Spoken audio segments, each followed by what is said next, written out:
تو خوب سمجھ لو میڈیکل سائنس کے کچھ مسئلے اجماعی ہیں. میڈیکل سائنس سے مراد ہے انسانی صحت, اس کے کچھ مسئلے کیا ہیں؟ اجماعی ہیں. ان میں اگر کوئی میڈیکل رپورٹ آپ کے سامنے اس کے خلاف آتی ہے تو رپورٹ کو بکری کو کھلا دیا کرو آپ جا کے. سمجھ رہے ہو؟ وہ اجماعی کیا ہے کہ نیچر کی بغاوت کبھی بھی صحت کے لیے مفید نہیں ہو سکتی. یہ جو لڑکے ہاتھ سے خواہشات پوری کرتے ہیں یہ نیچرل نہیں ہے, یہ نیچرل نہیں ہے. یہ ڈاکٹر تو کہے گا باڈی کو کوئی نقصان نہیں ہے. دیکھو جو لڑکوں سے بدفعلی کرتے ہیں باڈی کو ان کے کوئی نقصان ہوتا ہے؟ مینٹلی بیڑا غرق ہو جاتا ہے ان کا. اتنا بیڑا غرق ہوتا ہے کہ لوط علیہ السلام کہہ رہے ہیں کہ تم عورتوں سے شادی کرو, وہ کہہ رہے ہیں ہمیں عورت سے نکاح میں کوئی رغبت نہیں ہے. وہ جو ہارمونز باڈی میں جو انسان میں خواہشات کو بھڑکاتے ہیں, ان ہارمونز کی ایسی کی تیسی ہو گئی تھی کہ نہیں ہو گئی تھی لوط علیہ السلام کی قوم کی؟ ابے کیا ہو رہا ہے, کیوں سمجھ میں نہیں آ رہا؟ تو اللہ نے آپ کے اندر ایک خواہش عورت کے لیے رکھی ہے, وہ ہاتھ سے پوری کر رہے ہو اور آپ کہہ رہے ہو کوئی نقصان نہیں ہوگا. تو کیوں نہیں ہوگا نقصان بھائی؟ جو کام جس کام کے لیے خدا نے پیدا کیا ہے رکھا ہے وہ آپ اس کے علاوہ اپنی پوری کر رہے ہو. یہ ڈاکٹر بیڑا غرق کر دیں گے آپ کا. میں کبھی بھی ڈاکٹروں کی فیلڈ میں ٹانگ نہیں اڑاتا, لیکن اگر ڈاکٹر ایسی باتیں کرنا شروع کر دے نوجوانوں کو برباد کر کر کے اخلاقی برائیوں میں بھی اور جسمانی خرابیوں میں بھی, تو ہمارا فرض بنتا ہے کہ اللہ نے تھوڑی بہت کھوپڑی ہمیں بھی عطا فرمائی ہے, اس کھوپڑی کو استعمال کرنا چاہیے. چیز نیچرل نہیں ہے, وقتی فائدہ ہو سکتا ہے. میں مانتا ہوں وہ نقصان نہیں ہوتے جو حکیم لوگ بتا رہے ہیں کہ پتہ نہیں یہ ہو جائے گا, تو یہ وہ بھی ایسی چیزیں بتا رہے ہوتے ہیں جو غلط ہیں. لیکن میرے بھائی وہ فائدے بھی نہیں ہوں گے جو ڈاکٹر بتا رہے ہیں. ایک ڈاکٹر صاحب نے یہاں تک کہہ دیا کہ جو فحش فلمیں دیکھ کے یہ کام کرتے ہیں ان کو تو نقصان ہوتا ہے, جو نیچرل کرتے ہیں نا وہ ان کو نہیں ہوتا. ڈاکٹر صاحب سے کوئی پوچھے کہ جو فحش فلم دیکھے بغیر کر رہا ہے نا, وہ فحش فلم اپنی کھوپڑی میں چلا رہا ہوتا ہے پوری. نہیں یہی بات سمجھ میں, کیونکہ اللہ نے مرد میں جو جذبہ رکھا ہے نا وہ عورت کو دیکھ کے یہ سیکس ابھرتا ہے. تو یہ کیسے ممکن ہے کہ اپنے ہاتھ سے خواہش پوری کرے اور عورت کا تصور دماغ میں نہ لے کر آئے؟ اور پھر وہ جو دماغ میں عورت کا تصور لاتا ہے وہ اپنی مرضی کی عورت ہوتی ہے, بہت ہی کوئی خوبصورت حسینہ لے کر آئے گا دماغ میں, اور جو حقیقت میں اس کو ملنے والی ہے عین ممکن ہے وہ اس جیسی حسینہ نہ ہو. تو جب اپنے آپ کو ایک چیز پہ سیٹ کر لیا تو جس پہ ہونا چاہیے تھا اس پہ سیٹ ہوگا پھر یہ. اب مجھے ایک بات بتاؤ, تمہاری کیا ہو گیا یار, میں سمجھ میں نہیں آ رہا. تم مجھے ایک بات بتاؤ, جو آدمی لینڈ کروزر میں گھومنے کا عادی ہو گیا ہو اس کو گدھے پہ سواری میں مزہ آئے گا؟ ڈاکٹر تو رپورٹ پیش کرے گا لینڈ کروزر میں گھومنے سے بھی کوئی بلڈ میں کوئی کمی نہیں ہوئی, جتنے سیل ساری وٹامن سارے سب فٹ فاٹ چل رہے ہیں. اب گدھے پہ بٹھایا تو بھی بالکل ویسے. اب بھائی اس کو عادت پڑ گئی ہے لینڈ کروزر میں سفر کرنے کی, اب آپ اس کو پرانے زمانے میں گدھا گاڑی پہ بٹھا رہے ہو, اس کی کمر کی ایسی کی تیسی ہو جائے گی, اس کا بیڑا غرق ہو جائے گا اور یہ ڈپریشن میں چلا جائے گا. تو جو لوگ ہاتھ سے اپنی خواہشات پوری کرتے ہیں شادی کے بعد جو ان کی لائف ہے وہ لازمی ڈسٹرب ہوتی ہے. کچھ لوگ کہتے ہیں ہمیں کچھ نہیں ہوتا, اصل میں آپ کو پتہ ہی نہیں ہے کہ اگر یہ نہیں کرتے تو پھر کیا ہوتا آپ کو. سمجھ میں آ رہی ہے نا بات؟ ایک آدمی اندھوں میں پیدا ہوا تو وہ تو کہہ رہا ہے یہ نظر وظر کیا ہوتا ہے, بھائی کچھ بھی نہیں ہوتا, میں تو نارمل لائف گزار رہا ہوں. اسے کچھ دن کے لیے آنکھیں دے دو تو پتا چلے گا آنکھوں کے ساتھ لائف کیا ہوتی ہے اور وداؤٹ آئیز لائف کیا ہوتی ہے. تو جنہوں نے نہیں کیا ان کی شادی کے بعد کی زندگی اور جو کرتے کرتے عادی ہو چکے ہیں ان کی شادی کی لائف کی زندگی میں کیا ہوتا ہے فرق. اب اس نے کمپیئر ہی نہیں کیا ہوتا نا, اس کو وہ حیات ملی نہیں ہوتی, وہ لائف ملی نہیں ہوتی, تو کیسے کمپیئر کرے گا یہ. تو وقتی فائدے تو ہو جاتے ہیں, وقتی تو سٹا لگانے میں بھی ہوتے ہیں بھائی, ریلیکس ہو جاتا ہے. تو ڈاکٹر یہی کہہ رہا ہوتا ہے کہ ڈپریشن میں جا رہے ہیں تو یہ کام کر لو تو ذرا ریلیکس ہو جاؤ گے.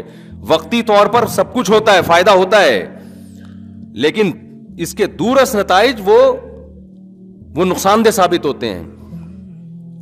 یہ ریلیکس ایسا ہی ہے کہ آپ اگر برداشت کر لینا اپنی خواہش کو, وقتی نقصان ہوگا لیکن آہستہ آہستہ برداشت کرنے کی عادت پڑ جائے گی اور پھر یہ ٹھڑک پیدا ہی نہیں ہوگی. لیکن جس نے اپنے آپ کو اس طرح ایک دفعہ کیا تو پھر ایک دفعہ نہیں ہوگا, پھر 2 دفعہ ہوگا, پھر 3 دفعہ ہوگا, پھر بار بار یہ ٹرک ختم ہونے کے بجائے اور زیادہ بڑھتی رہے گی. یہ نشے کی طرح ہے. یہ بالکل ایسا ہی ہے جیسے کوئی ٹینشن میں تھا, آپ نے اس کو تھوڑی شراب پلا دی کہ یار تھوڑا ریلیکس ہو جائے گا, تو وہ ریلیکس تھوڑی ہوگا, اب دوبارہ ٹینشن میں آئے گا اور جلدی آئے گا ٹینشن میں. پہلے تو ٹائم کے بعد آ رہا تھا, اب جلدی آئے گا ٹینشن میں. اب پھر 1 گھونٹ پیا, اب 2 گھونٹ پیے گا, پھر 1 بوتل پہ آئے گا, پھر 2 بوتل پہ آئے گا, پھر وہ بن جائے گا شرابی. تو اس لیے جو اللہ رسول نے کہا ہے نا وہ غلط نہیں ہو سکتا. اللہ میاں نے ہمارے لیے ایک ہی آپشن رکھا ہے بھائی, نکاح کرو. اور تمہارے لیے اللہ نے کس کو پیدا کیا؟ بیوی کو پیدا کیا بس. الا علی ازواجہم او ما ملکت ایمانہم, اللہ نے فرمایا صرف بیوی ہے تمہارے لیے. فمن ابتغى وراء ذلک, جو بیوی کے علاوہ کوئی بھی راستہ اختیار کرے گا, فاولئک هم العادون, یہ لوگ اللہ کی حدود کو توڑنے والے ہیں. اور ایک اور اخلاقی نقصان اس کا کیا ہوتا ہے, دیکھو فطرت کبھی بھی دھاندلی نہیں کرتی. جو لوگ خدا کو نہیں مانتے نیچر کو تو مانتے ہیں نا. ارے جو خدا کو نہیں مانتے وہ نیچر کو تو مانتے ہیں نا, کہ کائنات میں ایک نظم ہے, ربط ہے, جس کو وہ نیچر سے, میں آ رہا ہوں اپنے اصل ٹاپک کی طرف, یہ ذرا درمیان میں بات آ گئی, تو وہ نیچر کو تو مانتے ہیں کہ نہیں مانتے؟ تو مجھے آپ بتاؤ آج تک نیچر نے کبھی غلطی کی ہے؟ جو چیز نیچرل ہے وہ کبھی غلط ہو سکتی ہیں؟ بالغ ہوتے ہی اللہ آپ کے اندر بے پناہ شہوت رکھ دیتا ہے. کیوں؟ فطرت یہ چاہتی ہے کہ اب مرد اور عورت کا ملاپ ہونا چاہیے. آپ نہ چاہتے ہوئے بھی شادی کرو, آپ قدرت یہ چاہ رہی ہے. اور آپ چاہو نہ چاہو آپ کے اولاد پیدا ہو جائے, کیونکہ قدرت کیا چاہ رہی ہے؟ زمین کو انسانوں سے بھرنا چاہ رہی ہے. یہ جو نسل بڑھانا ہے یا مرد اور عورت کا ملاپ ہے, یہ قدرت نے انسان کی رائے پہ نہیں رکھا, بلکہ انسان پر یہ مسلط کر دیا ہے کہ نہ چاہتے ہوئے بھی کرنا وہی پڑے گا جو خدا چاہتا ہے, جو نیچر چاہتی ہے. مثال کے طور پر ہم جو پانی پیتے ہیں, کیا ہم اپنی رائے سے پیتے ہیں پانی؟ بھائی پیاس لگ جاتی ہے نا, ہمیں قدرت پیاس لگا دیتی ہے. پانی کتنا پینا ہے یہ قدرت نے ہمیں ہماری رائے پہ نہیں چھوڑا, ورنہ ڈاکٹروں میں اختلاف ہو جاتا. کچھ ڈاکٹر کہتے 10 گلاس پینا ہے, کچھ کہتے 5 گلاس پینا ہے, کوئی پینا ہی نہیں ہے. تو پتا چلا 25-30 کروڑ لوگ تجربے کی بھیٹ چڑھ جاتے ہیں, مر جاتے ہیں پیاس سے. قدرت نے جو انتہائی ضروری چیزیں تھیں, جو آپ کی باڈی کے لیے بہت ضروری تھیں, قدرت نے کہا سائنس تو ترقی کرے گی پتہ نہیں کروڑوں سال کے بعد, لاکھوں سال کے بعد جا کے, اور کچھ چیزوں کی ضرورت آدم علیہ السلام سے لے کے اب تک انسان کو ضروری رہی ہیں تو وہ ڈاکٹروں کی, حکیموں کی تحقیق پہ نہ رکھو. باڈی خود بتائے گی کہ بھائی مجھے بھوک لگ رہی ہے. اس لیے آپ کسی بھی ڈاکٹر حکیم سے پوچھیں کھانا کھانے کا سب سے بہترین وقت کیا ہے؟ جب بھوک لگے. یہی ٹائم ہے نا. سارے ڈاکٹر حکیم کہتے ہیں بغیر بھوک کے جو کھانا کھایا جا رہا ہے اس سے موٹاپا آ رہا ہے, بربادی آ رہی ہے, بھوک لگے تو کھاؤ. یہی کہتے ہیں کہ نہیں کہتے؟ اس کا مطلب ڈاکٹر جو بات کہہ رہا ہے آپ کا معدہ بھی وہی بات کہہ رہا ہے, وہ آپ کو ڈاکٹر سے پہلے بتا دے گا. بلکہ ڈاکٹر کو بھی جب بھوک لگتی ہے نا تو تحقیق سے پہلے کھانا کھاتا ہے, پھر کہتا ہے کہ اب بتاؤ کھانا صحت کے لیے ضروری ہے یا نہیں ہے. یہ فطرت مسلط کر دیتی ہے, جو چیزیں آپ کے لیے ضروری ہیں ان کو مسلط کر دیتی ہے تاکہ آپ ان میں کسی سے مشورہ نہ لیں. آپ کی باڈی کی نیڈ بن جاتی ہے وہ. پیاس بھی ایسا ہی ہے. تو جیسے بھوک آپ کی فزیکل ریکوائرمنٹ ہے, باڈی کی ریکوائرمنٹ ہے, پیاس آپ کی باڈی کی ریکوائرمنٹ ہے. اس کو اگر آپ ڈیلے کرو گے تو باڈی کو فائدے کے بجائے نقصان ہوگا. اب مثال کے طور پر آپ کو پیاس لگ رہی ہے, ماہرین آئیں, فیملی پلاننگ والے آئیں, وہ کہیں کہ ایکچولی جتنی پیاس لوگوں کو لگ رہی ہے اگر اتنا پانی پی لیا جائے تو دنیا میں پانی کے ذخائر کم ہو جائیں گے. ایک مثال دے رہا ہوں, تو مانو گے ان کی بات؟ بولو نا کیا ہو گیا؟ اب بولو گے بھاڑ میں جائے, ذخائر کم ہو یا زیادہ, مجھے پیاس, تیری تحقیق پتہ نہیں کل غلط ثابت ہوگی, میں تو آدھا پانی کی کمی سے مر جاؤں گا. میں پانی کے ذخائر گئے تیل لینے, پانی چاہیے مجھے, پانی, پیاس لگ رہی ہے. کوئی فیملی پلاننگ والا ہے کہ ایسے اصل میں کیلکولیشن کی ہے یورپ کے بڑے بڑے سائنسدانوں نے کہ اس وقت گندم اور مکئی اور یہ سب چیزوں کے ذخائر کم ہو رہے ہیں, لہذا آپ کھانا جب بھوک لگے تو نہ کھائیں آپ, یا آپ ایسا کریں کہ غبارے کھا کے پیٹ بھر لیں, یعنی نیچرل طریقہ نہ ہو, کوئی اور طریقے سے وہ روئی کھا لیں یا کچھ بھی کھا لیں. اب مانو گے اس کی بات؟ بولے کہ تمہاری ایسی کی تیسی یار, پیٹ بھرنا ہے بھائی ہم نے, یہ قدرت کو پتا ہے کہ کتنی روٹیاں پیدا کرنی ہے کتنے, جب اس نے بھوک لگائی ہے تو انتظام کیا ہوگا نا, ورنہ تو یہ نظام ہی غلط ہے سارا.